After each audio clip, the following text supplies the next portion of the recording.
common practice of non-biological twinning, where two individuals non-related will be ceremoniously initiated in a magical soul bonding, to be inseparably paired, possibly sharing two halves of the program information, making them dependent on one another. This could be why celebrities are paired in marriage and certain others paired in ritual, like when Madonna kissed Britney Spears and Christina Aguilera. Was this a ceremonial bonding? All right, peace, brothers and sisters out there. If y'all watching, shalom to the Akyam and all the brothers in his truth and faith and sincerity, doing the work and continuum. I just want to thank y'all for y'all support. And I wanted to cover Zion Williamson and Ja Morant.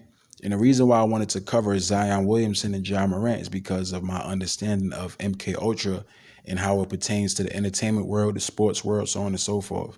And these two subjects, Zion Williamson and Ja Morant, they definitely were twinned.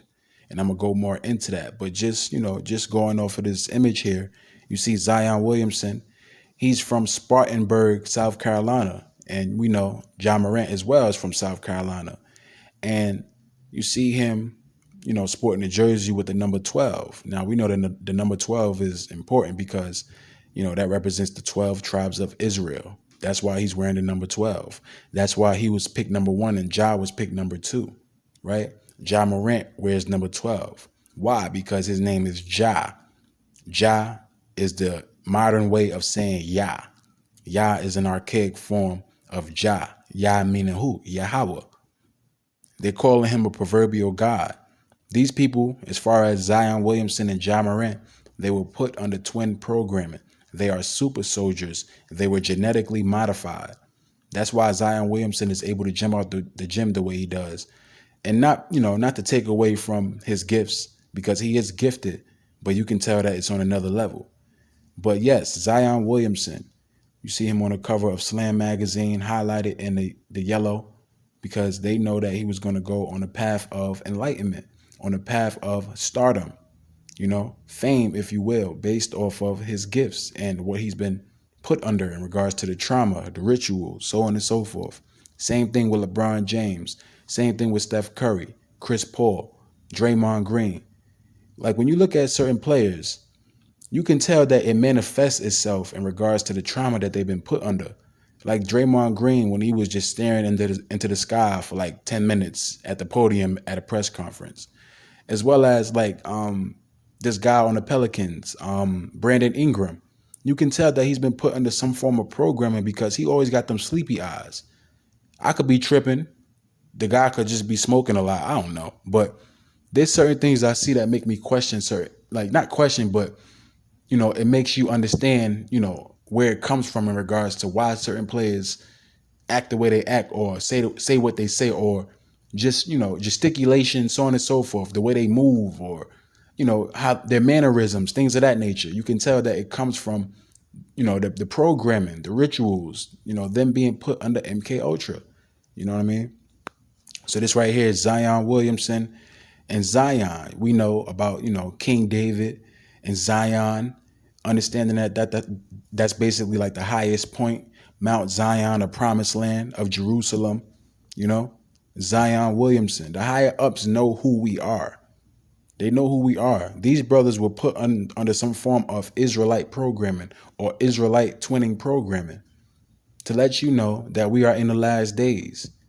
And they know that these brothers are supposed to represent, a physical manifestation of the true Hebrews. It's just that people don't understand it because they don't have an understanding of the deep aspects of what goes on behind the curtains. These brothers are supposed to represent the so-called black man in this country, in America, in this world, as far as of the captivity, in regards to, knowing that we are the true Hebrews according to the scriptures. That's what this is supposed to represent. They do this shit all the time. They don't just do it with this. They do this all the time. They mock us. Like with Planet of the Apes, other movies, Avatar, so on and so forth. They're letting you know who we are. The Spartans. The Spartans were originally black men. The Spartans were black. They came from the tribe of Dan and Judah. The Judites are the Negroes. Predominantly, they came from the tribe of Judah. And I'm gonna provide a link to a video for you guys to look at if you guys didn't know that. But yes, the original Spartans were black. You know. So you see here, Ja Morant, real name Demetrius Jamel Morant, wearing the number 12, representing the 12 tribes of Israel. He went to, he went to the AAU. He was on the same AAU team as Zion Williamson, South Carolina Hornets. Zion Williamson on the same team, number 32. Now, when it comes to the law of reversals, you switch 3 and 2 around, you get 23, which is supposed to represent 2/3. I could be reaching, but that's what I see. That's my observation. That's what I see there. I say that that's supposed to represent 2/3 because the entertainment industry, they go into the law of reversals, the Baphomet, bringing together the opposites, as above, so below, the yin and the yang. So he was put under multiple programs. He was put under electroshock treatment, super soldier programming. Believe it or not. Believe it or not. Trust me. What you see as far as what's in front of you, it's not 100%, man. It's only about half. It's only about half of, the understanding as far as what's in front of you. You have to go beyond the scope so you can get a better understanding of, why these people are in your face, But yes, the Most High did bless these brothers, so I'm not taking away from their gifts. But you can tell that they were put under certain levels of MK Ultra programming. Yes, they were.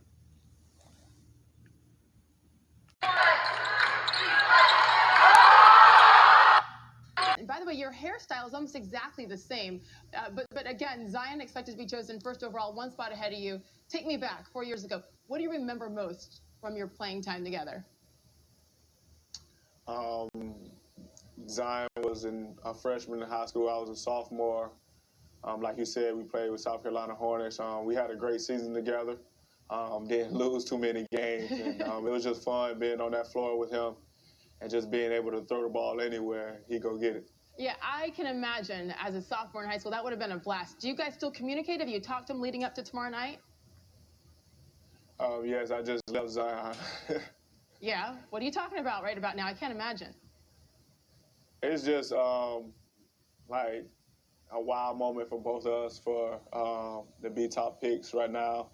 Obviously, I felt like Zion was a great talent back then and knew he would be soon to play in the NBA. But obviously, having the opportunity to go 1 and 2 in the draft, both from South Carolina, is big for us and the state of South Carolina.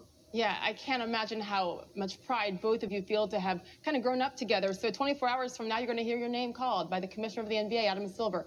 What are you doing today, tonight, tomorrow, leading up to that moment? I'm doing a lot of appearances, getting to see kids sign autographs. It's something I like to do, see smiles on kids' faces, and I just want to be a great role model. When you hear your name tomorrow night, what's going to be going through your head?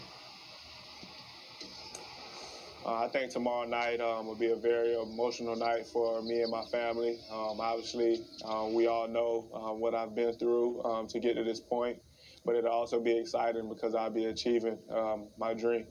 And now we know today the news that the Grizzlies traded away the face of their franchise and Mike Conley Jr. They got that second overall pick, and everybody knows they're expected to take you.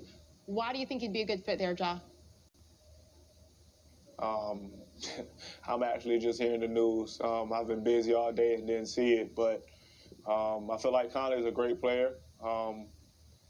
We still don't know where I'll land until tomorrow night, but I'm going to just continue to say that wherever I go, I'm going to be happy and try to come in and make an immediate impact. The most important...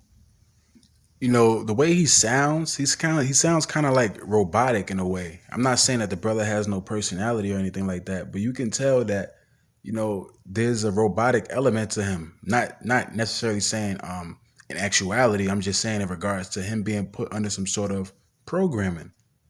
You see it with a lot of these players, the way they speak. And even if they don't speak in this way, this is just a form of an example in regards to, this can be proof that they was put under programming. even if they're not speaking in this way, they could be speaking just with the same level of enthusiasm as a regular person that hasn't been put under it. But still, that doesn't take away from the fact that they've been put under it. But I'm just saying that, there's certain ways they show you like this. And just like with Kawhi Leonard and other players, where they sound a little just off, like, or robotic in a way, you feel me?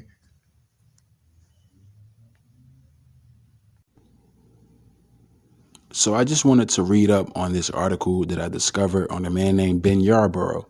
He goes into what he experienced in regards to the MK Ultra experiment. So I just wanted to go through it, where it says, New York Times first exposed this program in 1974, December, and a Senate committee and other government investigations followed. Among other things, it was discovered that the MK Ultra program was used to perfect interrogation techniques to create split personalities for covert espionage missions and to experiment with drugs on both willing and unwilling subjects. Although MK Ultra experimented predominantly on adults, it also subjected children in a program designed to create super soldiers and spies. Now, Zion Williamson was born in 2000. And, when it comes to his capabilities, you can tell that it's kind of like augmented. You can tell that, the Most High gifted him, but the way he jumps out the gym is beyond me, especially for a person that's 20 years old. And you look at LeBron James, as well as other athletes, but you can tell that it's something about them that makes you question things like, is this person a super soldier or a cyborg, so on and so forth. Those things actually are real, believe it or not. These things are real. They are valid,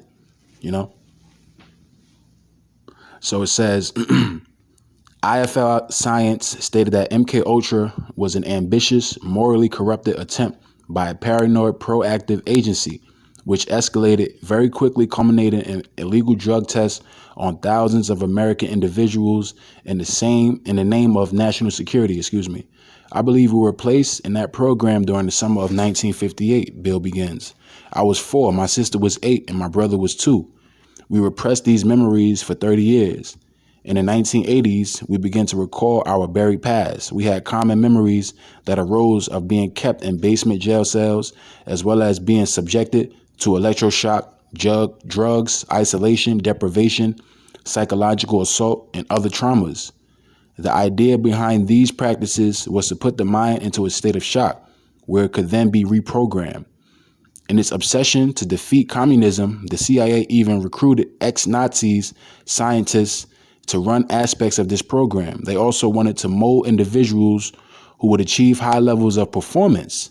In one experiment, I recall, they asked me to draw as many squares as possible on a sheet of paper until an alarm clock rang. If I drew enough, I'd be given a candy bar. If not, I'd be handed over to a monster. The siblings struggled to believe that such things happened to them. But in the 1990s, President Clinton released the result of a study by the Presidential Advisory Committee on Human Radiation Experiments, which also addressed the mind control experiments conducted by the CIA. It included testimony regarding the experiments on children, which makes reference to specifics identical to the common memories we recall. Unfortunately, Bill's younger brother suffered lasting and extensive psychological damage. Like many other individuals who were children in MK Ultra, he spent a lifetime since the age of 21 diagnosed with a variety of mental illnesses before he died in his 50s. My father worked in the war crime staff of the U.S. Army after World War II, where he interviewed the Nazis running the Dachau concentration camp. That is where the Nazis conducted mind control experiments, and that is where the CIA recruited some mind control experts for MK Ultra. I believe that is the connection that led us into this program. Bill grew up terrified of authority figures, had a stake of paranoia, and an obsession to one day become president, which he later concluded was programmed into him.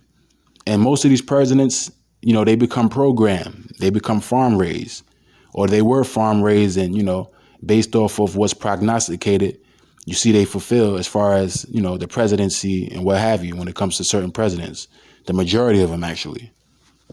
He continues on his healing journey, having had years of therapy involving a variety of techniques, psychotherapy, hypnotherapy, EMDR, Reiki, emotional freedom technique, and last but not least, journey work, where you have to travel back to where you have to travel back to confront past experiences and let out your feelings, offer forgiveness, then reinvent it as it has happened in a different and better way. Other techniques like meditation, music, dancing, yoga, creative writing, journaling, and socializing all help to mitigate tensions and or supplement his healing journey. The rewards of my healing journey have been considerable. I've been able to do things I never thought possible. Most significantly, to have a long-term relationship with my wife, to become a father, to no longer live in terror of those things that reminded me of my hidden past, and to break free of programmed expectations, allowing me to become more of my authentic self. And that's what you see. That's what I was alluding to when I was speaking on Zion and LeBron, certain NBA players, certain athletes, so on and so forth. We may never know the extent to which the CIA and over 80 institutions conducted these experiments.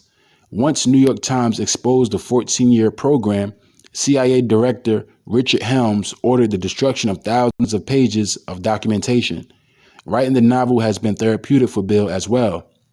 While Memories of MKUltra is being considered for publication, Bill has offered to share his ordeal to the Diablo Gizetti over the next several editions to the extent decency and privacy are respected. Some details are simply too gruesome to convey and will seem frankly unfathomable. And, that's what it is, man. Certain people will tell you about MKUltra based off of their understanding of it. And they may have a great understanding of it. And they may tell you certain things about it to where you may not believe it because it's obscene shit that goes on when it comes to the rituals and the trauma, so on and so forth. I will leave it up to you to decide if this story is true or a fantasy. Bill admits he wrote the story in fiction form due to his age in the program, but says incredible aspects of the story are based on his recollections and align with those of other child survivors of MKUltra. I have not yet corroborated his story and may not be able to do so completely, but I will say he was very convincing as he fought back tears on multiple occasions during our interviews. That's how you know that it is valid. Chapter 1 of the novel begins with the real-life scenario of how he and his sister were abducted while visiting a museum. The trauma continues from there, but Bill adds, the novel is ultimately about healing and redemption of lives lost and then found. Yes, because when it comes to certain MKUltra survivors, which is the majority of, entertainers, celebrities, politicians, so on and so forth, when it comes to the government, they may tell you certain things about it based off of, them just wanting to reveal certain things because of their programming, you know what I mean? Or certain triggers, or just based off of them not giving a fuck. Sometimes you may have somebody who may tell you about what they've been through. And even, certain people who've been through the programming, they're just regular people, you know what I mean? And when I say regular people, they're still astute, they're still affluent, but they're regular people to the public, you know what I mean? But they can still give you an understanding of what they've been through. Because I've covered many MKUltra videos where you may have seen a woman or a man speak about it and you may not know who they were, but they can actually give you the real understanding of it based off of, how it's a public record. 1977, there was a congressional hearing and, it was a public record. A CIA-controlled experiment, Project MKUltra.